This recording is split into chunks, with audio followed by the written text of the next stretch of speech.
Bringing out Mr. What's up, guys? DRM Productions here. I am in El Cajon, California. You may be asking yourself, why is he wearing these glasses? Why is he wearing this jersey? That's because I'm here at the Magnolia Theater to hang out and meet and greet the cast from a 90s baseball classic movie called The Sandlot. How cool is that? I'm so excited. I don't know how much they're gonna let me film in there, but we're gonna give it a shot. Without further ado, let's go inside.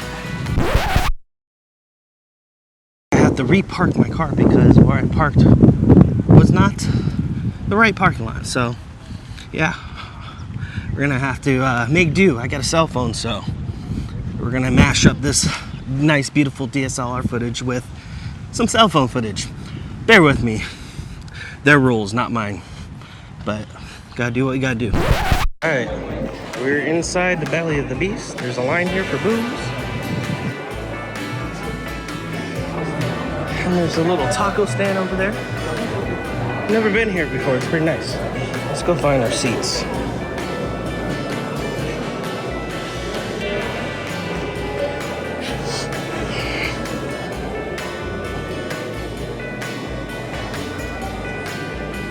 I think we're down here.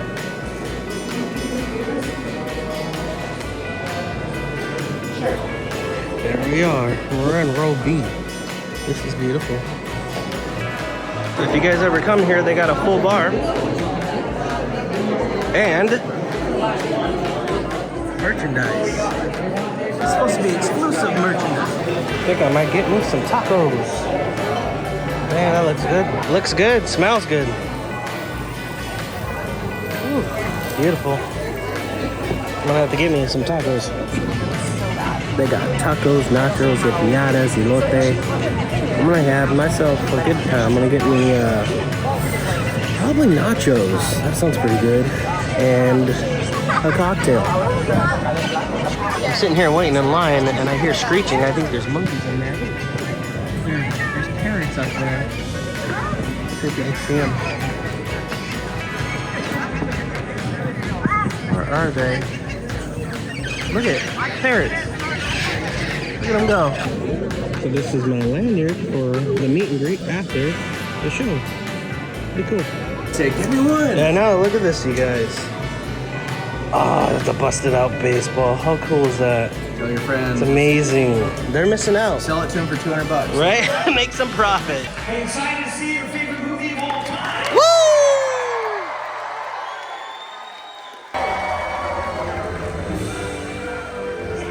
Then you stop. Quiet! I tried to wake it up. It just went to bed. I said until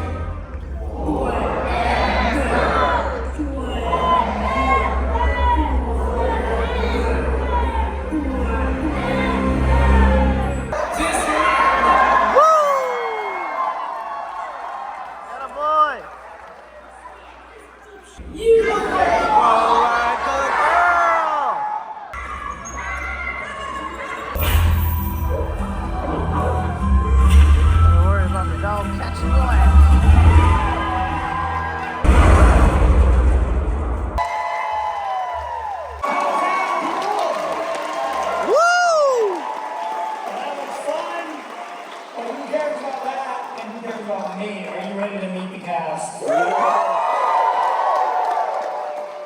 too. Let's not wait any longer.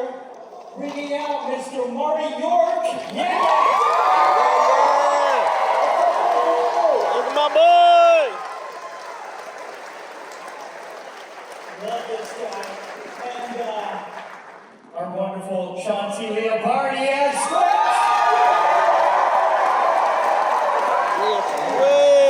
What's your boy?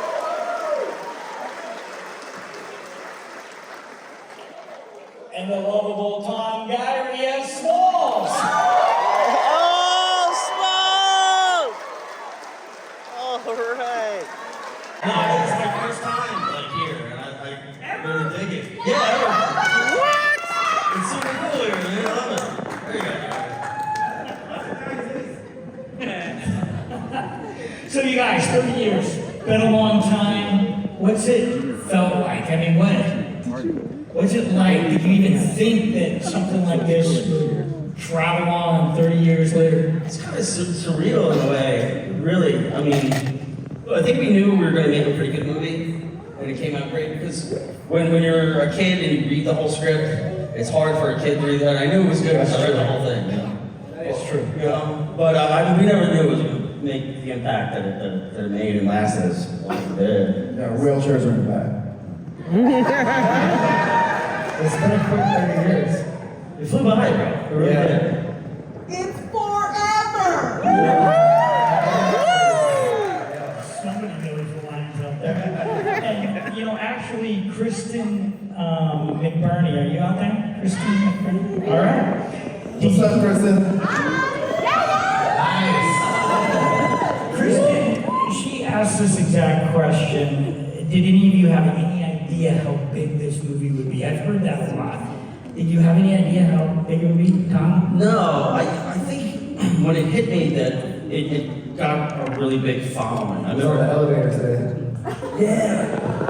What's up? That was crazy. I was in the elevator. I was actually coming up today. I was going to my room and I held the elevator for a guy and he had all this baseball equipment and like a cooler. I said, "Oh," I go, "Where are you from?" He's like, "From LA. I got my kid's baseball thing." I go, "Oh, that's cool." He goes, "Yeah, the trip up here, just watching the Sandlot like a million times." And I was like, "Oh," I was like, "You like that movie?" He was like, "Oh yeah, we've seen it a million times." I was like, "Well, I'm Smalls." And he was like, "Oh, yeah, that's funny." I go, "No, I'm really small." Because I felt like if I didn't say anything and I just went back to my room, I just didn't sit well. But I had to tell him. But it was kind of funny. Like, but yeah, it's weird. Like you can see, like it's made a big impact on people, which is crazy. Do you get that a lot? I mean, do you run into people that are either talking about the Sandlot or recognize you somehow or whatever, talk about it? It happens all the time. Earlier, well, I took the train down from LA and we passed by some little baseball field and the three dudes in the seats in front of me were like, "What's that, the Sandlot?" And I just like, it's always like getting referenced in some way. And obviously, you know, you see the jerseys and people dress up, so it's pretty incredible, the reach that it's at. Well, I like to see like we'll see granddads dressed up like in a jersey, and then the grandkids will be dressed up and like they'll have like a yeah jersey. So it's cool. It hits all the generations. You know, it's just really nice.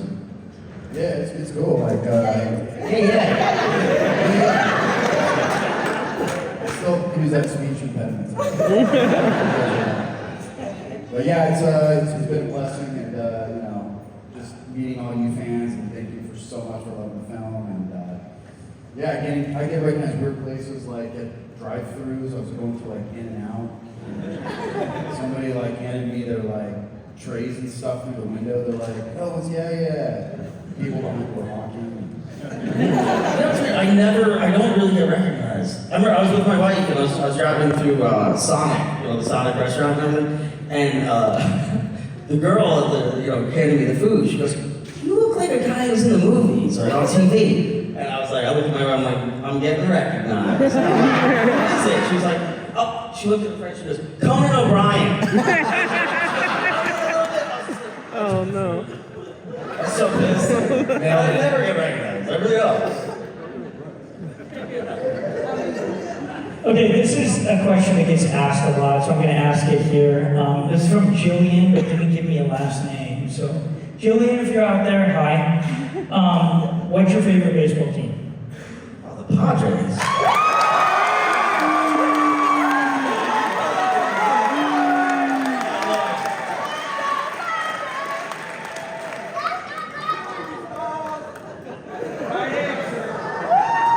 I never heard that one. What about you? Well, royal blue.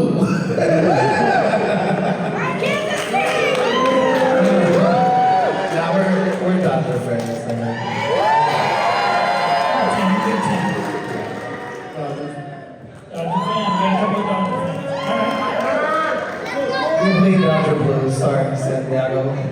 right. So we'll go right to another one. We usually like to lot of people like to hear about this. I'm going to use Steve Merck. Are you out there, Steve? Merck, Steve. So Steve wants to know about the casting process. We get asked that a lot, so tell us about that. Well, the casting process was kind of tedious because they were casting from all over America, and they flew me. I auditioned out of New York, so I was East Coast, and they flew me out to LA, and they put us over at the Sportsman's Lodge near Jerry's famous deli. Sportsman's Lodge. And yeah, that's where they they held all the auditions. So it was like 1 million kids and stage moms at the Sportsman's Lodge, or of course like 3 weeks. Yeah, we were incredibly lucky.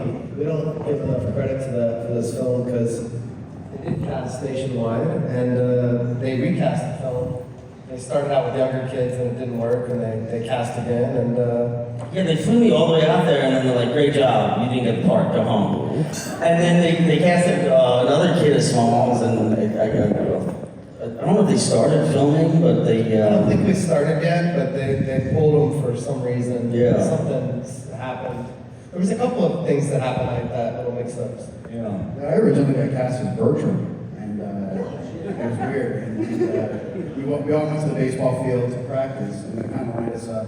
And Dave Mickens, the director, said, "You're not really fit Bertram. We'd like you to read for another character named Yaya." And he said, "You need to bring a ton of energy to the role." So my mom took me to the local liquor store.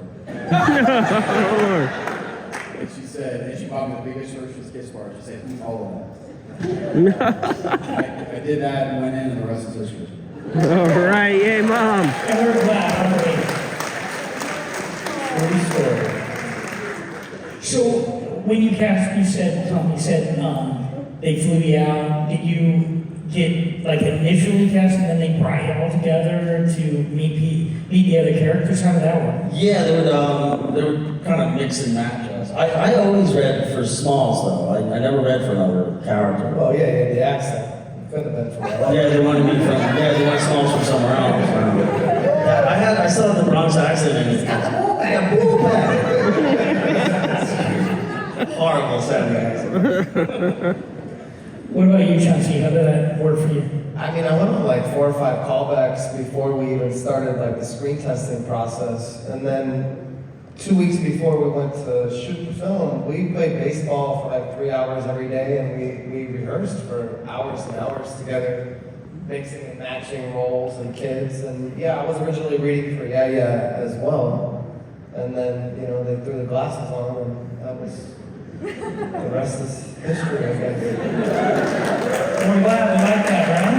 Yeah, took them off. So, one of the other questions I get asked a lot, I like to know, what's your favorite scene? What's the scene that you enjoyed the most doing every time? Well, I remember I liked filming because it was so hot that summer in Utah. It was like brutally hot. And plus we were in like the 60s clothes, so anytime we could go inside the air conditioning, it was awesome. And when they filmed the inside of the treehouse, that was all in a soundstage. So it was nice just to sit in the air conditioning. And plus it was fun because we could like play off each other and like actually act. And that's what we told the story. It was a fun couple days to film. Yeah, the night shoots in the treehouse were awesome. S'mores. So was those actually at night then, Chauncey? I mean... Yeah, we did shoot that, or did we shoot it in a soundstage, no? We filmed it at the soundstage, but those were days, but it was right after we filmed, we were working nights for the... We were working nights, for the July July. July scene, yeah. Yeah, I mean, obviously, my first kiss was... pretty epic. We'll be getting to that a little later. I enjoyed like the playing baseball against the other team. I think how like as a kid you wanted to play ball more, and they were trying to shoot a movie or something, so they kept trying to like not have us play ball or get dirty or do all the stuff. Or not punch each other in the face. What about you, Marty? What was your favorite scene out there? Probably the floating above the crane scene, right? Yeah, nowadays we would never let a kid do it, but I was literally like 15, 20 feet above the ground. And I remember like when we were filming that, like Tom was at the very top of the treehouse, and like we used to do this thing where kids like hawk woogies and try to like suck them up. so I'm like hawk the giant woogie. Well, no, I'm on top of the balcony, right? So I look over at Shane, Repeat Simmons, and I'm like, dude, I bet you I could cock a loogie this far from his head. So, yeah, so I hop on there, and of course it just flies out, and it's about to hit him in the head. Like the trajectory is right on point. And he gets pushed out of the way by the second AD, Bill. And Bill gets hit in the head. And he knew exactly what it was. And he looked up at me. And I locked eyes with him. And his face got red. And he was like, you son of a... And he went up the treehouse to come get me. And I went down the pole. And I hid behind my mom so he wouldn't kill me. That's all. Those are good times. Yeah, that's a fun scene in the treehouse. I really enjoyed that one, especially your long monologue that you did there. But so you say you hid behind your mom. So your moms were there on the set with you guys? Yeah, if you pan the camera over on any of these scenes, you just see a whole bunch of moms sitting in director's chairs with tank tops. Big hair. So did you have to, your moms were there, did you have to behave yourselves? Did any issues happen? Oh, yeah. We were, 11, 12-year-old kids all running around, so, we'd have fights over who was a better Street Fighter 2 player. A lot of the Sega Genesis playing. Yes. Yeah, repeat punched Ham. That's right. And then Ham ran over to Shane's mom and was like, he just punched me in the face. And she was like, good. That's funny. But they'd always be like, if anything went down, they'd be like, not in the face. It was like Anchorman, They didn't want anyone to get punched in the face. Stomach, hit the stomach. Were there any other arguments, any fights on there besides repeat punching? Ham in the face. This guy used to do the splits all the time. He was really into Van Dams. Big Van Dam.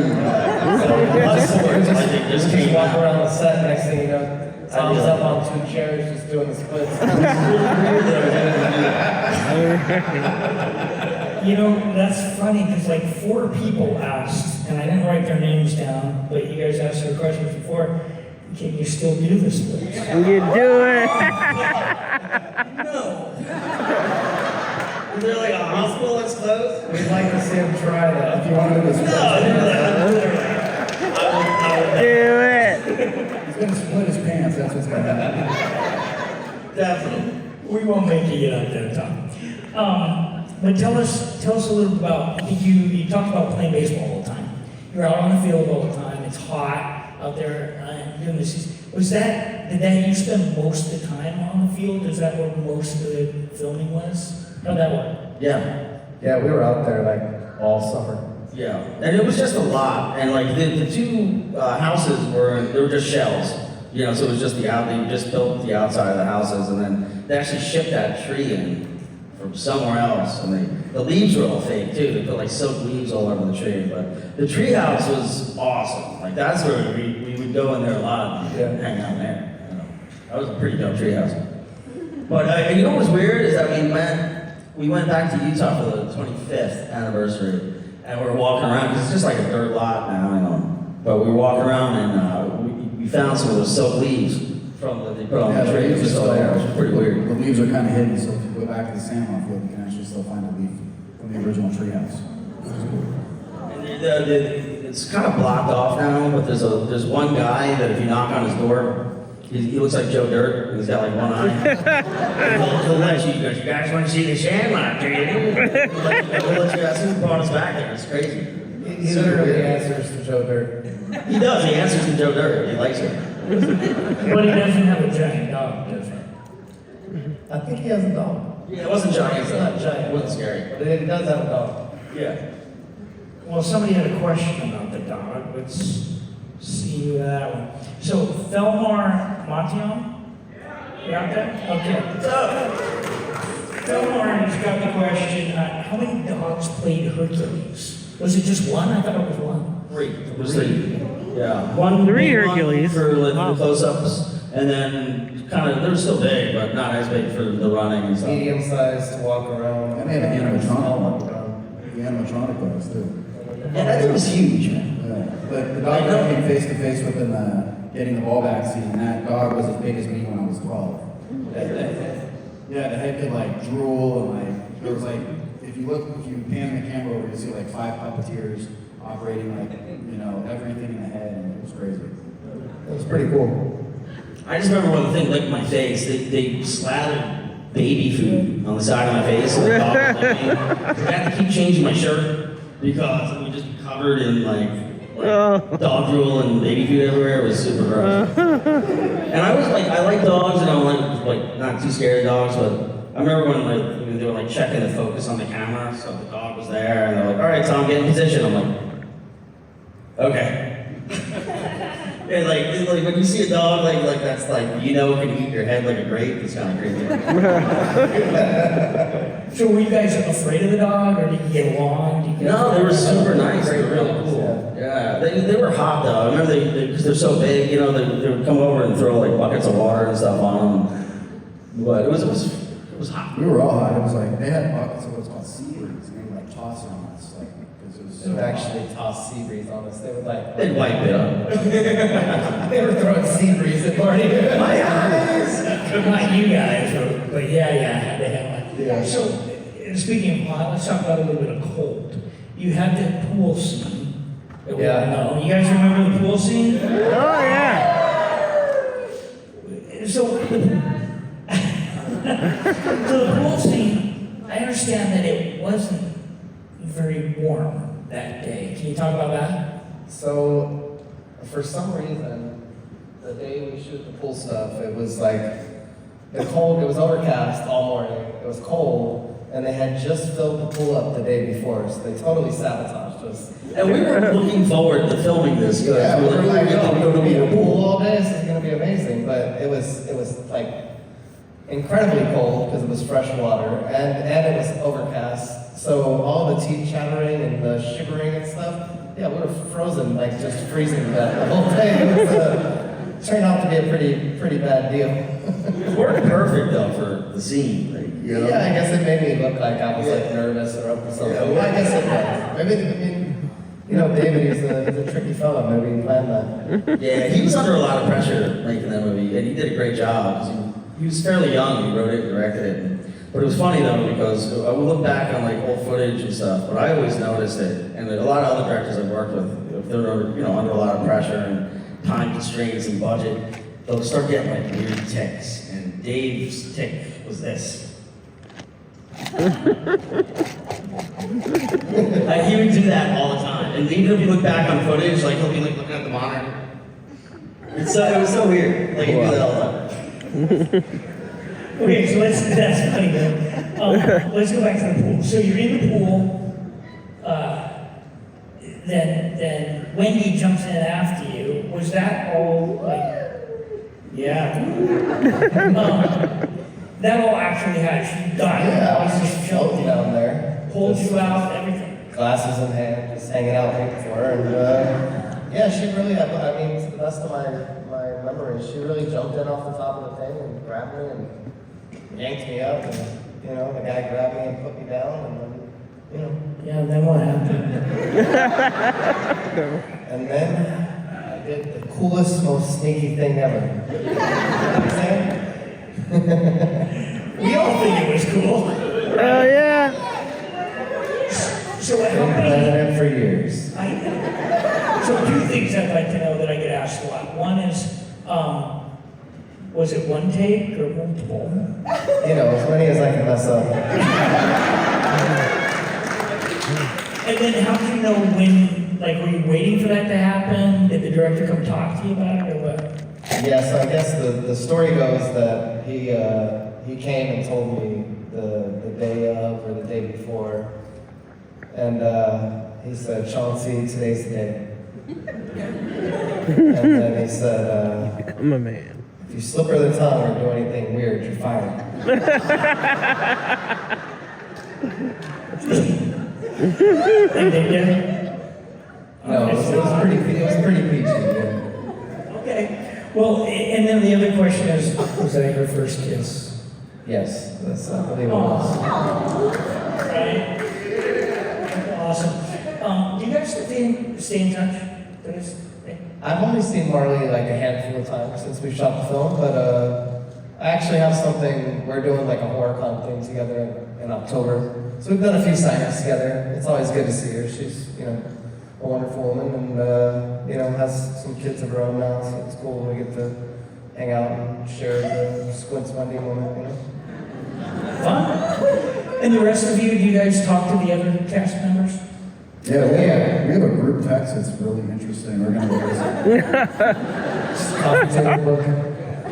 Tom writing random stuff to us at all hours of the night because he's 3 hours ahead. Yeah, I'm 3 hours ahead because I'm East Coast, so I like to send them stuff at like 9 in the morning my time. I'm like, we're like just 3 in the morning. 3 in the morning his time. And we're like, what does this do to wake still? So I got another audience question. Lacey McCall, I think. Lacey McCall? You out there, Lacey? Well, I don't know where they are, but they asked, did any of you play baseball before you filmed this? Yeah, I did. I played for like 2 years. My brother was better than me, but I was okay at baseball.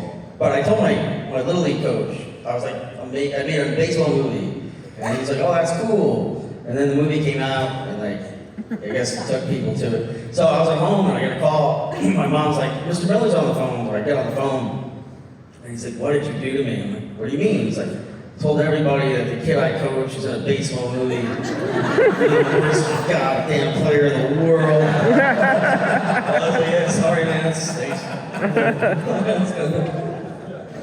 Baseball movie. That's awesome. So the other question I get is, who was the best player on the... Yeah, Mike was. Probably Ben. Yeah, no, Mike Peacock was the best player. I mean, he was like 10 years older than us too, so. He's 34 years old. He looked great. It's like 90210. He's like, And then another one that gets thrown out is, can you still play? I think I could probably hit that red thing in the back with the ball. Do we want to see if he can throw the ball? I can throw baseball clear over that mountain. How many want to see if he can throw the ball? Baseball. Yeah? Let's see what we can do here. I already get all the way in the back with it. And these are not easy balls to throw. Those are like squishy balls. By the way, They're soft, so they're not gonna hit anybody. See, I'm trying to back row. Not anywhere near my home.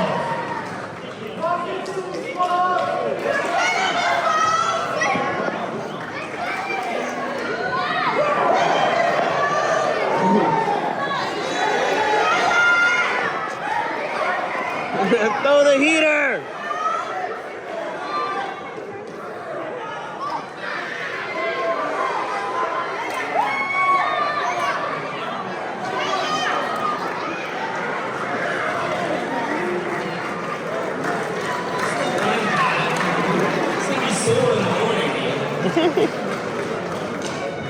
Well, we can throw, I guess, right?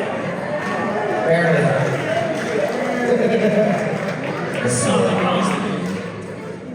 Another question I get, well, I think we have, somebody asked this one. This one's from Marty. Jenny Lumet, is that right? Lumet, did I pronounce that? Jenny asked you, Marty, was the finger on your lips thing natural or acting? Yeah, we all wonder about that. We're like, where'd he come up with that? yeah, it was, that was improv, because when I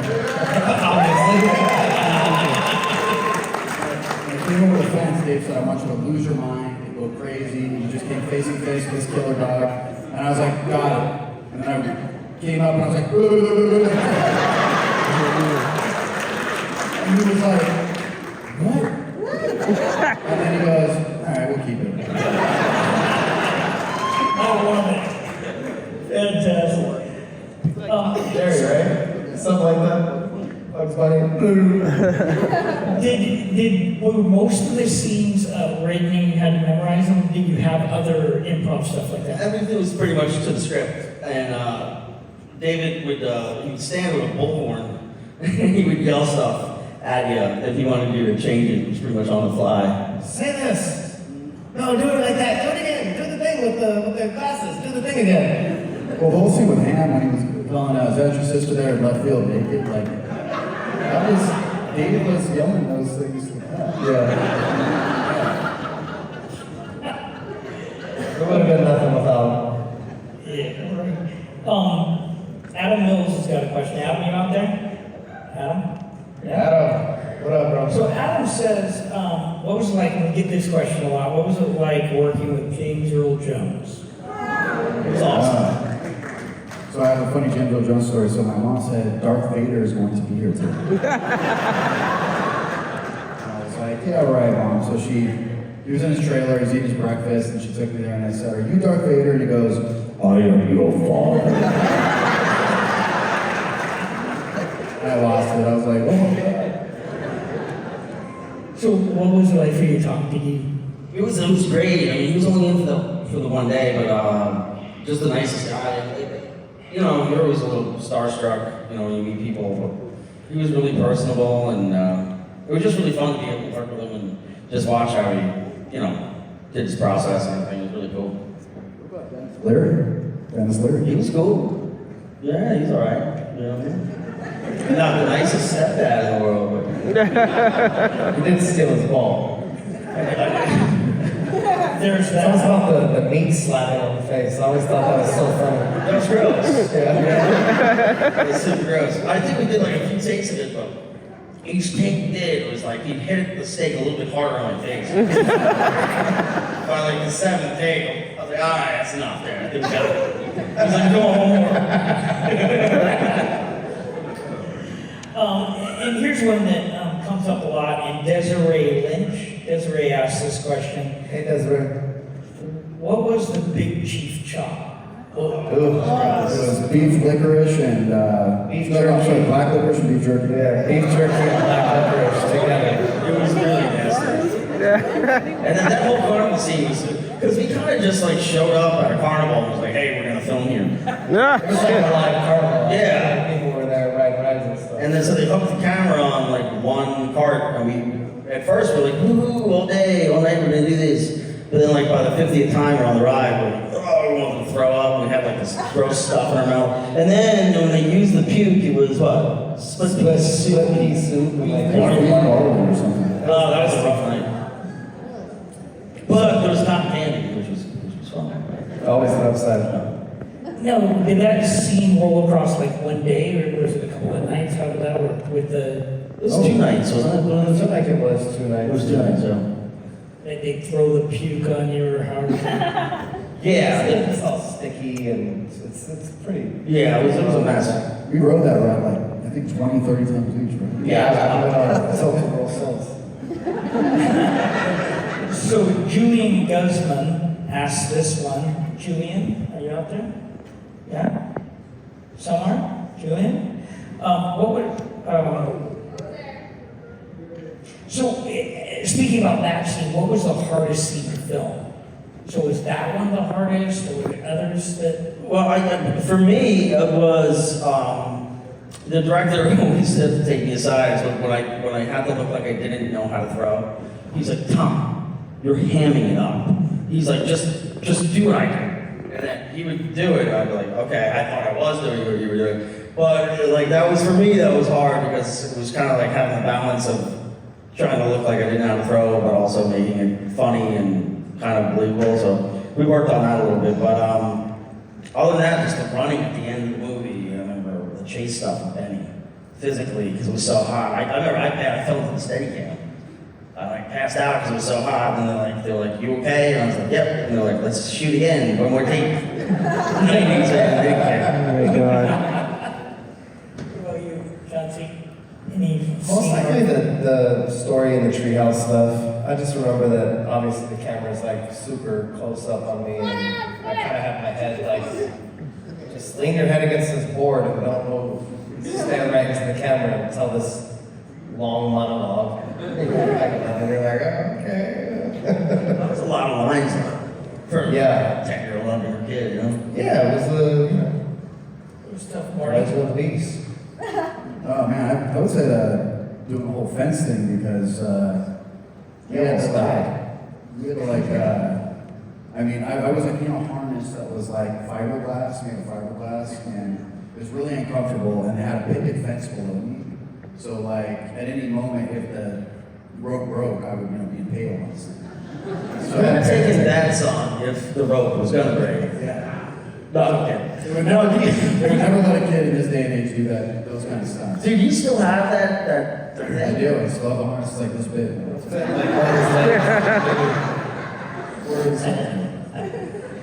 Do any of you have anything from the set? Not much. They wouldn't let us take anything, man. It's like they knew the movie was. The Babe Ruth ball with the gum on it is actually in the Baseball Hall of Fame. I wanted my hat, man, my big brim hat. They put that in the Louisville Slugger Museum, and then I was like, I gotta break into this place and steal the hat. But then Don't do an they gave OJ. it to the prop guy, so the actual prop guy of the movie now has the hat. So I gotta call the director and be like, where's this guy live? Oh shit. Oh no. Yeah. They were like super, they wouldn't let us take anything off the set, so it's kind of a bummer having to make my own glasses.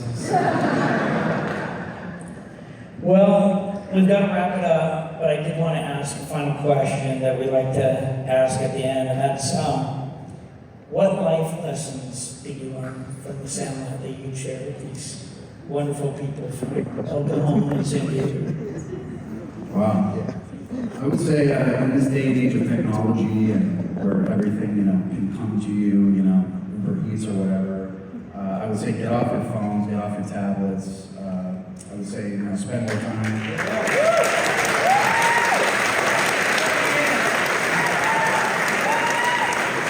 So just spend more time, just, ride your bike to your friend's house.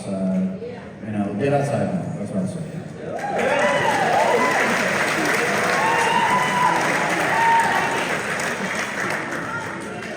I think that my favorite thing from the film that kind of overall general vibe is that even if you run like a duck or can't throw a baseball, we're part of the game, and I think that America could use a little bit of that right now, where everybody's got a chance.